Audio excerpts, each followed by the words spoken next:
हमारे चैनल को सब्सक्राइब करें और बेल नोटिफिकेशन को जरूर दबाएं। ज्योतिष शतन केंद्र चैनल में हमारे सभी दर्शक गणों का बहुत बहुत हार्दिक स्वागत और अभिनंदन। मैं हूं आचार्य पंडित सर्वदानंद शर्मा और आपके साथ आज हम बात करेंगे आपके मासिक राशिफल के विषय में। और ये मासिक राशिफल जो है ये मई 2021 का है। हम मेष राशि से लेकर मीन राशि तक सभी राशियों के जो जातक हैं उनको बताएंगे कि जो ग्रहों की स्थिति है गोचर में वर्तमान में, उसके आधार पर किस किस प्रकार के आपको शुभ और अशुभ परिणाम प्राप्त होंगे इस माह। और अभी जो हम चर्चा करने जा रहे हैं जो कन्या राशि के जातक हैं यानी कि विर्गो साइन, तो जो कन्या राशि के जातक हैं उनके मासिक राशिफल के विषय में चर्चा करेंगे। और सर्वप्रथम हम आरंभ करेंगे उनके व्यवसाय से और जानेंगे कि ये व्यवसाय के हालात ग्रहों के अनुसार कैसे रहने वाले हैं उनके। तो आइए जानते हैं। तो साथियों, आपको मैं बताना चाहता हूं जो कन्या राशि के जातक हैं कि आपका इस माह मई के महीने में बहुत ही सुंदर एक राजयोग बन रहा है भाग्य भाव में, और भाग्य का भरपूर सहयोग आपको मिलेगा। और अचानक कुछ भाग्य के कारण, क्योंकि भाग्य का पूरा सपोर्ट मिल रहा है इस महीने आपको, उसके कारण कुछ अचानक कुछ ऐसा भी कुछ हो सकता है आपके कारोबार में, आपके व्यापार में, आपके रोजगार में आपकी कोई उन्नति हो जाए, कोई अच्छी खुशखबरी आपको मिल सकती है अपने रोजगार से संबंधित, अपने व्यापार से संबंधित, क्योंकि भाग्य का पूरा सपोर्ट है आपके लिए। और बहुत सुंदर राजयोग का निर्माण भी हो रहा है। और ये 1 मई से 14 मई तक तो इसका 100% आपको बेनिफिट मिलेगा। 14 मई से, क्योंकि सूर्यदेव जो अभी अपनी उच्च की राशि में है और विपरीत राजयोग का निर्माण कर रहे हैं, तो जैसा मैंने अभी आपसे कहा भी कि कोई खुशखबरी भी आपको मिल सकती है। तो अचानक कोई आपका ऐसा प्रमोशन भी हो सकता है जिसके विषय में आपने सोच विचार ही ना किया हो। कुछ अचानक ऐसी कोई तरक्की आपको मिल सकती है, कोई खुशखबरी मिल सकती है, क्योंकि भाग्य का पूरा सपोर्ट है। सूर्य उच्च के बैठे हुए हैं, लेकिन सूर्य जो है ये 14 मई तक ही है। अगर आप इसका लाभ ले सकते हैं तो 1 मई से 14 मई के बीच में इसका पूरा लाभ आप जितना अधिक से अधिक ले सकते हैं ले लीजिए। सूर्य क्योंकि 14 मई को अपना राशि परिवर्तन करके जाएंगे अपनी शत्रु राशि वृषभ में, और जब ये जाएंगे तो पितृदोष का निर्माण होगा, राहु के साथ इनकी युति होगी, और तब 14 मई से लेकर और आगे तक माह के अंत तक ये फिर आपके भाग्य में रुकावटें पैदा करेंगे।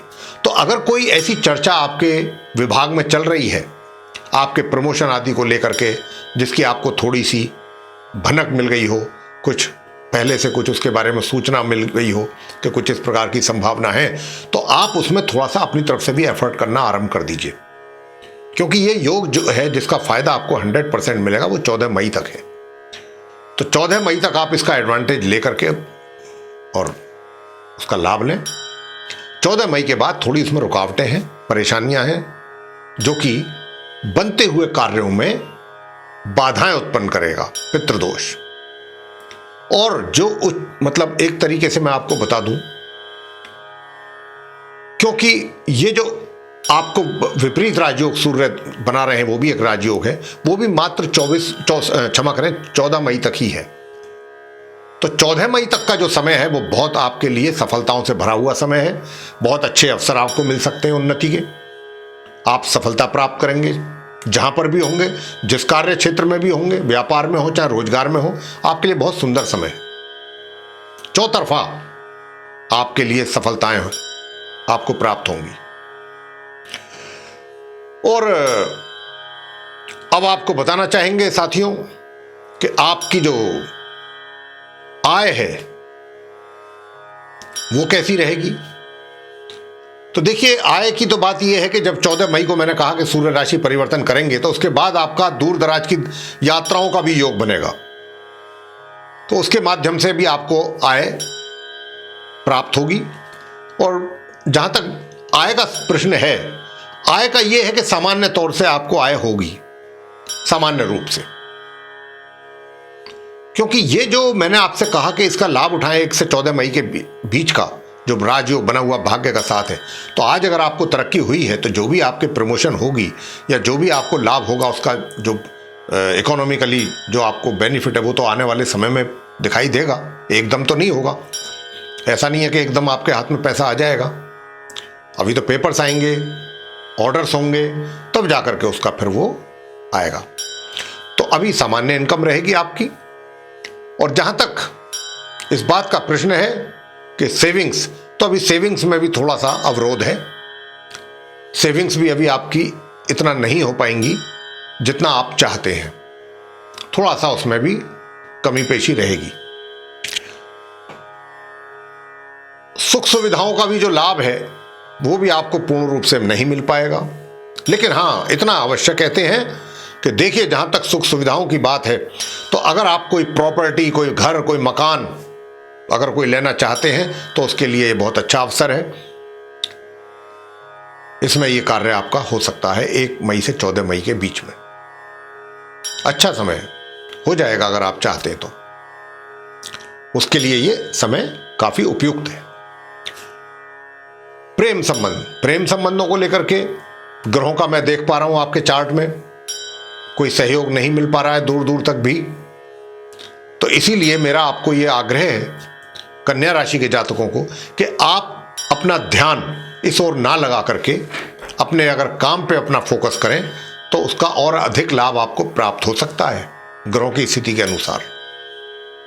क्योंकि अगर आप अपने प्रेम संबंधों को लेकर के फंसे रहेंगे और अपना ध्यान उधर आपका डाइवर्ट होगा उस तरफ, तो उसमें आपको कुछ हासिल नहीं होने वाला, क्योंकि ग्रहों की स्थिति ऐसी नहीं है। आप उसमें आगे की ओर नहीं बढ़ पाएंगे, सफलता आपको नहीं हासिल हो पाएगी, सिर्फ समय ही वेस्ट होगा, समय का नष्ट होगा आपका और हासिल कुछ होगा नहीं। तो इसलिए मैं आपसे कह रहा हूं कि आप उस ओर ध्यान न लगा करके अपने कार्य पर ही फोकस करें, वो आपके लिए ज्यादा लाभकारी रहेगा। वैवाहिक संबंध, देखिए वैवाहिक संबंध तो रहेंगे नॉर्मल, सामान्य रहेंगे, लेकिन जीवन साथी के स्वास्थ्य का आपको रखना होगा ध्यान। उनके जो शारीरिक कष्ट हैं उनको लेकर के समस्या थोड़ी सी बन सकती है, तो आप उनके स्वास्थ्य को लेकर के थोड़ा सचेत रहिए, अपने जीवन साथी के स्वास्थ्य को लेकर के। पारिवारिक संबंध कैसे रहेंगे? देखिए पारिवारिक संबंधों में तो भाई हम बहुत स्पष्ट रूप से कहना चाह रहे हैं कि ग्रह जो बोल रहे हैं उनके अनुसार कोई बहुत अच्छा हिसाब किताब नजर नहीं आ रहा है पारिवारिक संबंधों को लेकर के। वहां तो थोड़ा सा विचारों में मतभेद ही रहेगा, तालमेल नहीं रहेगा, एक दूसरे के सहयोग में कमी रहेगी, इस प्रकार के हालात रहने वाले हैं इस माह मई के महीने में। और शिक्षा की बात अगर करें तो शिक्षा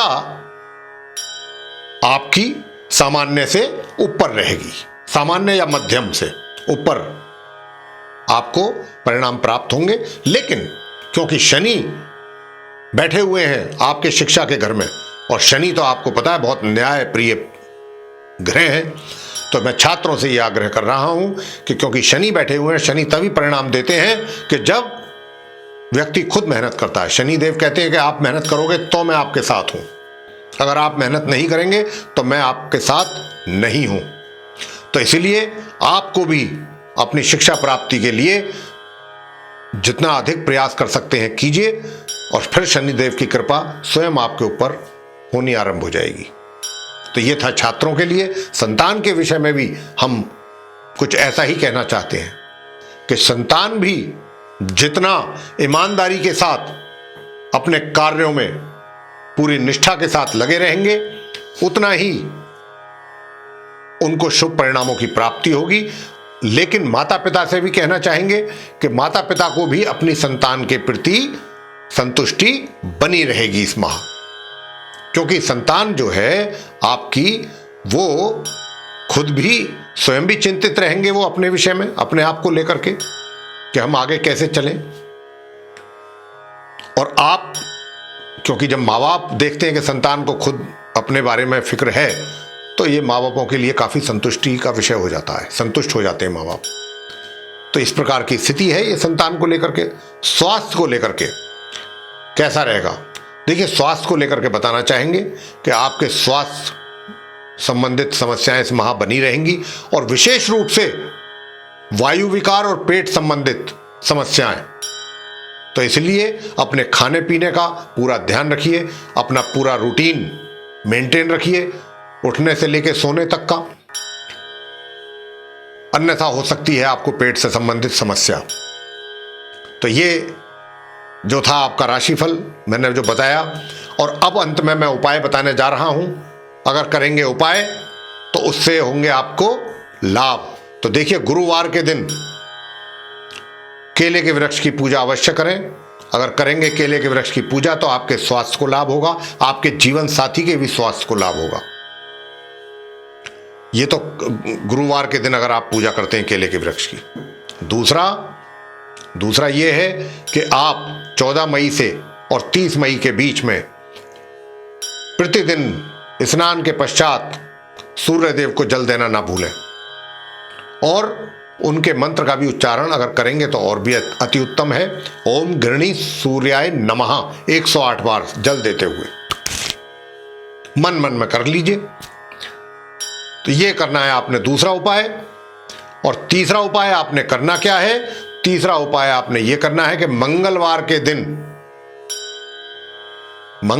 दिन आपने हनुमान जी की प्रतिमा के सामने सरसों के तेल का दीपक जला करके उनके सामने बैठना है, और वहीं पर बैठ करके अगर आप कर सकते हैं तो हनुमान स्तोत्र का पाठ करें और कुछ मीठे का भोग लगाएं उन्हें, जैसे कि बेसन के लड्डू हुए, जैसे कि बूंदी हुई। ये कार्य आप करें और समापन करें हनुमान जी की आरती से। और अगर कर सकते हैं और अगर अधिक श्रद्धा भाव रखते हैं आप, तो मंगलवार के दिन ही हनुमान जी की प्रतिमा को सिंदूर का चोला अवश्य चढ़ाएं। ये आप उपाय करें और देखिए आपको फिर उसके कितने शुभ परिणामों की प्राप्ति होती है। तो ये था साथियों आप कन्या राशि के जातकों का मई के महीने का राशिफल। आपको पसंद आया है तो इसे लाइक करें, शेयर करें, चैनल को भी सब्सक्राइब करना ना भूलें। साथ ही जो बेल आइकन है उसको अवश्य दबाएं, ताकि जो भी आने वाले दिनों में हमारे नए कार्यक्रमों के वीडियोस हैं वो आप तक आसानी से पहुंच सकें और आप उन सभी का भी लाभ समय अनुसार प्राप्त कर सकें। इसी के साथ साथ बहुत बहुत धन्यवाद। जय माता दी।